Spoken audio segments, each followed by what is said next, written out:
নমস্কাৰ বন্ধুসকল, আপোনালোক সকলোকে আমাৰ চেনেললৈ স্বাগতম জনাইছোঁ। আমি বিভিন্ন সময়ত ধূপকাঠি, টয়লেট ক্লিনাৰ, ফিনাইল, ডিছৱাছ বাৰ, ৱাশ্বিং পাউডাৰ এই ধৰণৰ সৰু সৰু উদ্যোগবিলাক আপুনি ঘৰতে কেনেকৈ কৰিব আমি বিভিন্ন কণ্টেণ্টবিলাকৰ জৰিয়তে আপোনাক জনাবলৈ চেষ্টা কৰোঁ। আৰু উদ্যোগৰ লগত জড়িত বিভিন্ন বিষয়বিলাক, যি বিষয়বিলাক আপোনাৰ কাৰণে অতি গুৰুত্বপূৰ্ণ, সেই বিষয়বিলাক আলোচনা কৰোঁ। লগতে আপুনি এই প্ৰডাক্টবিলাক ঘৰতে বনাই কেনেকৈ এক্সপৰ্ট লেভেললৈকে যাব তাক আমি আলোচনা কৰোঁ। আজি আমি আলোচনা কৰিম ধূপকাঠি উদ্যোগৰ ওপৰত। ধূপকাঠি উদ্যোগ মাত্ৰ 5-6 হাজাৰ টকা বিনিয়োগ কৰি আপুনি কেনেকৈ আৰম্ভণি কৰিব আৰু এই উদ্যোগটোৰ লগত জড়িত ডকুমেণ্টেশ্যন পাৰ্ট, মাৰ্কেটিং পাৰ্ট বা প্ৰডাক্ট মেনুফেকচাৰিং পাৰ্টটো কমপ্লিটলি আলোচনা কৰিম। আপোনালোকে ভিডিঅ'টো শেষলৈকে চাব আৰু লাইক শ্বেয়াৰ কৰিবলৈ নিশ্চয় নাপাহৰিব। বন্ধুসকল, ধূপকাঠি উদ্যোগ যেতিয়া আপুনি আৰম্ভণি কৰিবলৈ চেষ্টা কৰে তো আপুনি নিশ্চিত ৰূপত প্ৰথমতে জানি লোৱা দৰকাৰ যে ধূপকাঠি উদ্যোগটোৰ লগত জড়িত যিবিলাক বিষয় সেইখিনি জানি লোৱা দৰকাৰ। সাধাৰণতে আৰম্ভণি কৰোঁতে সকলোৱে ভাবে মই কম ইনভেষ্টমেণ্টত ব্যৱসায়টো শিকি লওঁ আৰু তাৰ কাৰণে তেওঁলোকে কম ইনভেষ্টমেণ্টত 10 হাজাৰ টকাৰ ভিতৰত বিনিয়োগ কৰি তেওঁলোকে প্ৰথম প্ৰডাক্টটো বনাবলৈ শিকে আৰু প্ৰডাক্টটো তেওঁলোকে মাৰ্কেটত দিবলৈ চেষ্টা কৰে। ধৰি লৈছোঁ আপুনি 10 হাজাৰ টকাৰ ভিতৰত 5 হাজাৰৰ পৰা 10 হাজাৰ টকাৰ ভিতৰত আপুনি বিনিয়োগ কৰিছে আৰু আপুনি ধূপকাঠিৰ ৰ মেটেৰিয়েলখিনি লৈ লৈছে। ৰ মেটেৰিয়েল বুলি ক'লে ধৰি লৈছোঁ এই ধৰণৰ পাৰফিউমবিলাক আপুনি লৈছে, DP অইলবিলাক আপুনি লৈছে। ঠিক তেনেকৈ আপোনাক লাগতিয়াল এই ধৰণৰ পেকেটবিলাক থাকে, এমটি পেকেটবিলাক থাকে, এই পেকেটবিলাক আপুনি লৈ লৈছে। এনেকুৱা ধৰণৰ এমটি পেকেট, বিভিন্ন ধৰণৰ এমটি পেকেট থাকে, খালী পেকেট থাকে, এই পেকেটবিলাক আপুনি লৈ লৈছে। আপোনাক লাগিব এই ধৰণৰ ইনাৰ পিপি বুলি কোৱা যায় আৰু আপোনাক লাগিব আউটাৰ পিপিবিলাক। ইয়াৰ লগতে আপোনাক লাগিব ৰ ষ্টিকবিলাক, যিবিলাক ৰ ষ্টিক থাকে, ব্লেক কালাৰ, হোৱাইট কালাৰ বা ব্ৰাউন ৰ ষ্টিকবিলাক থাকে। এই ৰ ষ্টিকবিলাক লৈ আপুনি ধূপকাঠি উদ্যোগটো আৰম্ভণি কৰে। আৰম্ভণি কৰোঁতে আপুনি কি কৰে, চেণ্ট আৰু অইল মিক্স কৰে আৰু আপুনি কিছু সময়ৰ কাৰণে ৰাখে, 48 ঘণ্টামান ৰাখে। আৰু তাৰপিছত আপুনি সেই DP অইল আৰু অইলৰ যিটো পাৰফিউমৰ যিটো মিক্সাৰ হয়, সেই মিক্সাৰ কাঠিবিলাক আপুনি তিয়াই আৰু তাৰপিছত আপুনি পেকেটিং কৰে। এইটো হৈছে আপোনাৰ সাধাৰণ প্ৰক্ৰিয়া, যিটো প্ৰক্ৰিয়া আপুনি ঘৰতে সহজকৈ কৰিব পাৰে। এইটো কৰি আপুনি ব্যৱসায়টো আৰম্ভণি কৰিব পাৰে আৰু আপোনাৰ লোকেল মাৰ্কেটত আপুনি ব্যৱসায়টো কৰি এটা পৰীক্ষামূলকভাৱে আপুনি আইডিয়াটো ঠিক কৰিব পাৰে। কিন্তু যদি আপুনি ব্যৱসায়টো ডাঙৰ লেভেলত দিব বিচাৰিছে, লং টাৰ্ম কৰিব বিচাৰিছে, তেতিয়াহ'লে আপোনাৰ কাৰণে দৰকাৰী বিষয়খিনি আপুনি জনাটো দৰকাৰ। যদি আপুনি কৰিছে তেতিয়াহ'লে নিশ্চিত ৰূপত গোটেই বিষয়টো আপুনি ভালকৈ এনালাইজ কৰি পেলাই কৰাটো দৰকাৰ। ধৰি লৈছোঁ আপুনি ধূপকাঠি উদ্যোগটো প্ৰথমতে 10 হাজাৰ টকাৰ বিনিয়োগত আপুনি শিকিলে। ইয়াৰ লগত আপুনি আইডিয়া কৰিব পাৰিলে যে মাৰ্কেটত ইয়াৰ ৰেট কেনেকুৱা, মাৰ্কেটত নিগেটিভ কি আছে, পজিটিভ কি আছে, আপুনি গোটেই বিষয়বিলাক আপুনি আয়ত্ত কৰিলে। কিন্তু ছেকেণ্ড লেভেলটো আপোনাৰ কাৰণে অতি গুৰুত্বপূৰ্ণ। আপুনি কি কৰিব লাগিব, আপোনাৰ ব্যৱসায়টোৰ কাৰণে ডকুমেণ্টছবিলাক ৰেডি কৰিব লাগিব, কাগজ পত্ৰবিলাক ৰেডি কৰিব লাগিব। আপোনাৰ ব্যৱসায়টোত যে আপুনি মাৰ্কেটত দেখিলে যে কোনটো বস্তু ৰিকুৱাৰমেণ্ট থাকে, ল' কোৱালিটি, হাই কোৱালিটি, মিডিয়াম কোৱালিটি, আপুনি জানিলে সেইধৰণে আপুনি বস্তুবিলাক বনাব লাগিব। আৰু শেষৰ কথাটো হ'ল যে আপুনি মাৰ্কেটিংটো যিধৰণে কৰি আছে তাতকৈ কিবা এডভান্স মাৰ্কেটিং, ভাল মাৰ্কেটিং কৰিব পৰা ব্যৱস্থা আছে নেকি।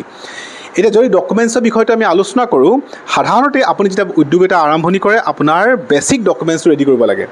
যদি আপুনি এটা প্ৰাইভেট কোম্পানী ফৰ্মেশ্যন নকৰে তো আপুনি এখন লোকেল ফাৰ্ম এখন ৰেজিষ্টাৰ কৰি ল'ব লাগে বা লোকেল গাঁও পঞ্চায়তৰ পৰা হওক বা মিউনিচিপালিটিৰ পৰা হওক আপুনি এখন ট্ৰেড লাইচেঞ্চ লৈ ল'ব লাগে। ট্ৰেড লাইচেঞ্চখন লোৱাৰ লগতে আপুনি এখন MSME বা উদ্যোগ আধাৰ আপুনি লৈ ল'ব আৰু তাৰপিছত আপুনি এটা বেংক একাউণ্ট খুলি ল'ব। এইকেইটা বেছিক ডকুমেণ্টছ হ'লে মানে আপুনি কি কৰিব পাৰিব, এটলিষ্ট আপোনাৰ কাষ্টমাৰজনক আপুনি ভাউচাৰ দিব পাৰিব, ৰিচিপ্ট দিব পাৰিব বা কোটেশ্যন দিব পাৰিব। আপুনি এইকেইটা ডকুমেণ্টছ আপুনি লোৱাৰ পিছত আপুনি চেষ্টা কৰিব যাতে আপোনাৰ এটা ভাল প্ৰজেক্ট ৰিপৰ্ট থাকে বা আপুনি ভাল এটা আপোনাৰ কোটেশ্যন থাকে, project report, quotation plus ট্ৰেইনিঙৰ certificate. এই গোটেই ডকুমেণ্টছখিনি আপোনাৰ কাৰণে এই কাৰণে দৰকাৰ, কাৰণ এই ডকুমেণ্টছখিনি লৈ আপুনি বেংকত এপ্ৰ'চ কৰিব পাৰিব বা আপুনি গভৰ্ণমেণ্টৰ ওচৰতো এপ্ৰ'চ কৰিব পাৰিব। গতিকে এই ডকুমেণ্টছখিনি আপোনাৰ কাৰণে অতি গুৰুত্বপূৰ্ণ। কিন্তু ব্যৱসায়টো কৰিলে যদি আপুনি আৰু ডিপলি যায় তেতিয়াহ'লে আপুনি এখন ট্ৰেড মাৰ্ক লোৱাও দৰকাৰ। ট্ৰেড মাৰ্ক ৰেজিষ্ট্ৰেশ্যনটো আপোনাৰ কাৰণে এই কাৰণে দৰকাৰ, কাৰণ আপোনাৰ ব্ৰাণ্ডটো কাইলৈ যদি কোনোবাই কপি কৰি দিব পাৰে বা আপুনি ব্যৱসায়টো কৰি আগবঢ়াই লৈ গৈ আছে, কাইলৈ কোনোবাই যদি সেই ব্ৰাণ্ডটোক কপি কৰি দিয়ে তো এই ধৰণৰ সমস্যাবিলাক নহ'বৰ কাৰণে আপুনি কি কৰিব লাগিব, ট্ৰেড মাৰ্কটো ৰেজিষ্টাৰ কৰি ল'ব লাগিব। তো ট্ৰেড মাৰ্ক ৰেজিষ্টাৰটো আপুনি এটা ইনিচিয়েল বিষয় হয়, কিন্তু আপুনি যদি ভাবিছে নহয় এতিয়া মই নকৰোঁ, আফটাৰ 6 মান্থ কৰিম, ষ্টিল আপুনি ট্ৰেড মাৰ্কটো চাৰ্চ কৰিব, যিটো নাম কাৰো যাতে নাই তেনেকুৱা এটা নাম আপুনি বিচাৰ কৰি ল'ব আৰু সেই নামটোৰ ওপৰত আপুনি কাম কৰিবলৈ চেষ্টা কৰিব। তাৰপিছত আপুনি এই ধৰণৰ পেকেটবিলাক আপুনি নিজৰ নামতে প্ৰিণ্টিং কৰি ল'ব যাতে নিজৰ এটা ব্ৰাণ্ড আপোনাৰ হৈ যায়। এতিয়া প্ৰডাক্ট মেনুফেকচাৰিং কৰোঁতে আমি দেখিছোঁ মাৰ্কেটত যেতিয়া আপুনি ৰেটটো কম পায় তো আপুনি প্ৰডাক্ট বনাওঁতেও কম খৰচ কৰিব লাগিব। যদি আপুনি মাৰ্কেটত ৰেটটো ভাল পাই আছে তো আপুনি ঠিক ধৰণে প্ৰডাক্টটো সেইধৰণে খৰচত বনাব লাগিব। তো সেইটো আপুনি ভালকৈ পৰীক্ষা নিৰীক্ষা কিমান চেণ্ট দিব লাগিব, কিমান অইল দিব লাগিব, কিমান খৰচ কমাব পাৰি ইত্যাদি বিষয়বিলাক আপুনি ভালকৈ এনালাইজ কৰিব লাগিব। আমি ট্ৰেইনিংবিলাকত শিকাওঁ একজেক্টলি আপুনি কম খৰচত কেনেকৈ প্ৰডাক্টটো বনাব লাগিব। গতিকে আমাৰ ট্ৰেইনিংবিলাকত আপুনি আহিলে আমি গাইড কৰোঁ কেনেকৈ আপুনি সেই গোটেই প্ৰক্ৰিয়াটো আপুনি কৰে। ইয়াৰ উপৰিও যেতিয়া আপুনি মাৰ্কেটিং কৰে, সাধাৰণতে আমাৰ মাৰ্কেটিং কৰা পলিচি কেনেকুৱা থাকে যে মই 10,000 টকাৰ প্ৰডাক্ট বনাইছোঁ বা মই 20,000 টকাৰ প্ৰডাক্ট বনাইছোঁ, এইটো মই লোকেল মাৰ্কেটত চেল কৰিম বুলি ভবা যায়। কিন্তু লোকেল মাৰ্কেটৰ উপৰিও আপুনি অন্য মাৰ্কেট ট্ৰাই কৰিব পাৰে নেকি, আপুনি ভবাটো দৰকাৰ। ধৰি লৈছোঁ আপোনাৰ ওচৰত নিয়েৰেষ্ট যিবিলাক সাপ্তাহিক বজাৰ আছে এইবিলাকত আপুনি ক্লিক কৰিব পাৰিব নেকি। ঠিক সেনেকৈ আপুনি যদি ভাবে যে মই মোৰ ব্ৰেণ্ডটো অল অভাৰ আছাম লেভেলত কাম কৰোঁ, তেতিয়াহ'লে আপুনি ডিজিটেল মাৰ্কেটিং কৰিব পাৰিব নেকি ইত্যাদি বিষয়বিলাক আপুনি জনাটো দৰকাৰ। আৰু তাৰোপৰি যদি অৰ্গেনিক প্ৰডাক্ট বনায় তেতিয়াহ'লে আপুনি ইণ্ডিয়াৰ বাহিৰত এক্সপৰ্ট লেভেললৈকে আপুনি যাব পাৰিব নেকি ইত্যাদি বিষয়বিলাক আপুনি চৰ্চা কৰাটো দৰকাৰ। অসমত অৰ্গেনিক ধূপকাঠি বনোৱাৰ যথেষ্ট অপৰচুনিটি আছে। আপুনি যদি অৰ্গেনিক ধূপকাঠি বনায় আপুনি ইণ্ডিয়াৰ বাহিৰতো চেল কৰিব পাৰে। উদাহৰণস্বৰূপে যদি আপুনি বিভিন্ন ITC প্ৰডাক্টবিলাক চায়, বিভিন্ন আপুনি ফুল নামৰ ব্ৰেণ্ডটো চায়, তো তেওঁলোকে ইণ্ডিয়াৰ বাহিৰতো লাখ লাখ টকাৰ প্ৰডাক্ট চেল কৰি আছে। গতিকে আপুনি যদি ভাবে যে লং টাইম যদি আপুনি ভিজন এটা আছে তেতিয়াহ'লে আপুনি ডকুমেণ্টেশ্যন পাৰ্টটো ঠিক কৰিব বা আপুনি প্ৰাইভেট কোম্পানী ফৰ্মেশ্যন কৰিব। আমি অন্য এটা ভিডিঅ' বনাম য'ত প্ৰাইভেট কোম্পানী কেনেকৈ ফৰ্মেশ্যন কৰে সেই বিষয়তে আমি আপোনালোকক জনাম। তো প্ৰাইভেট কোম্পানী ফৰ্মেশ্যন কৰে, ডকুমেণ্টেশ্যন ঠিক ঠাক কৰি ল'ব আপুনি। ইয়াৰ পিছত প্ৰডাক্ট মেকিঙত আপুনি একদম গুৰুত্ব দিব যাতে ল' কোৱালিটি, মিডিয়াম কোৱালিটি, হাই কোৱালিটি চব প্ৰডাক্ট আপোনাৰ ওচৰত থাকে। লগতে আপুনি চেষ্টা কৰিব যাতে আপোনাৰ মাৰ্কেটিংটো যাতে ভাল লেভেলত যায়। তো আজিৰ তাৰিখত ডিজিটেল মাৰ্কেটিংটো যথেষ্ট এটা ৰাইট বিষয় হয়, যিটো বিষয়ে আপুনি জনাটো দৰকাৰ। আৰু আমি আমাৰ ট্ৰেইনিং এণ্ড ৱৰ্কশ্বপবিলাকত আমি শিকাওঁ কেনেকৈ আপুনি ডকুমেণ্টেশ্যন কৰিব, কেনেকৈ আপুনি প্ৰডাক্ট মেনুফেকচাৰিং কৰিব আৰু কেনেকৈ আপুনি ডিজিটেল মাৰ্কেটিং কৰিব। আমাৰ ট্ৰেইনিংবিলাকত ৱৰ্কশ্বপবিলাকত আপোনালোকে আহিব পাৰে। যিহেতু আমি আপোনাক ট্ৰেইনিং চাৰ্টিফিকেট দিয়াৰ লগতে এটা প্ৰজেক্ট ৰিপৰ্টো ৰেডি কৰি দিওঁ আৰু লগতে কোটেশ্যনবিলাকো আপুনি আমাৰ পৰা পাই যাব। যদি বেংকৰ লোন লাগে বা গভৰ্ণমেণ্টৰ আপোনাক স্কিম লাগে তেতিয়াহ'লে নিশ্চয় আপোনাক কোটেশ্যনৰ দৰকাৰ হ'ব। তো সেইখিনি আমাৰ কোম্পানীৰ পৰা আপোনালোকে পাই যাব। আমি ট্ৰেইনিং চাৰ্টিফিকেটটো অসম গ্ৰাম উদ্যোগ বিকাশ পৰিষদৰ ফালৰ পৰা দিওঁ আৰু আমাৰ কেইবাটাও কোম্পানী আছে যিকেইটা কোম্পানীৰ পৰা আপোনালোকক আমি কোটেশ্যনটো ৰেডি কৰাই দিওঁ। এই অভাৰঅল গোটেই ডকুমেণ্টছখিনি লৈ আপুনি গভৰ্ণমেণ্টৰ ছাবচিডিৰ কাৰণে এপ্ৰ'চ কৰিব, লগতে আপুনি বেংকৰ লোন কাৰণে এপ্ৰ'চ কৰিব। আৰু আমাৰ ফালৰ পৰা যি সম্ভৱ হয় আপোনাক সেই ধৰণৰ গভৰ্ণমেণ্ট ছাপোৰ্ট পাবৰ কাৰণে বা বেংকৰ লোন পাবৰ কাৰণে যিখিনি ডকুমেণ্টেশ্যন ছাপোৰ্ট বা যিখিনি আপোনাক প্ৰচিডিউৰ আপুনি ফ'ল' কৰিলে আপুনি পাব সেইখিনি আপোনাক হেল্প কৰিম।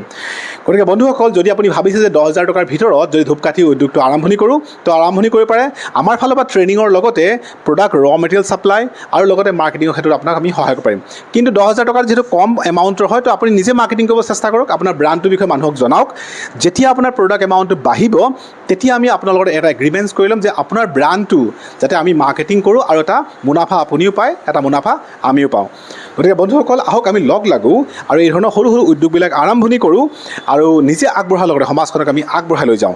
ধূপকাঠি, toilet cleaner, phenyl, dish wash bar, ৱাশ্বিং পাউডাৰ, হেণ্ড ৱাছ ইত্যাদি উদ্যোগবিলাক আপুনি কম খৰচতে কৰিব পাৰিব। আৰু ইয়াতে যিহেতু এক্সপাইৰী বিষয়টো অলপ ৰিস্ক ফেক্টৰ কম থাকে, গতিকে আপুনি এটা লং টাইম ভিজন লৈ পিনে আপুনি কাম কৰিব পাৰিব, ঘৰতে কম ইনভেষ্টমেণ্টত কৰিব পাৰিব। যোগাযোগ কৰিবৰ কাৰণে আমাৰ হোৱাটছআপ নম্বৰ ডিছক্ৰিপশ্যনত দিয়া আছে, আপোনালোকে যোগাযোগ কৰিব। ডিটেইল আপোনালোকক আমি শ্বেয়াৰ কৰিম। আৰু যদি ভাবে আপোনালোকে আমাৰ ৱৰ্কশ্বপবিলাকত আহোঁ বা আমাৰ অনলাইন অফলাইন ট্ৰেইনিঙত আপুনি জইন কৰোঁ, তেতিয়াহ'লে আমাৰ ৱেবছাইট আছে www.jivansetu.com, তাতে আপোনালোকে ৰেজিষ্টাৰ কৰিবলৈ নাপাহৰিব। আজিলৈ সামৰিছোঁ। আশা ৰাখোঁ আপোনালোকে নিশ্চয় আৰম্ভণি কৰিব আৰু এটা সুন্দৰ অভিযান আমাৰ লগত আপোনালোকে সহযোগ কৰি আগবঢ়াই নিব পাৰিম। ধন্যবাদ।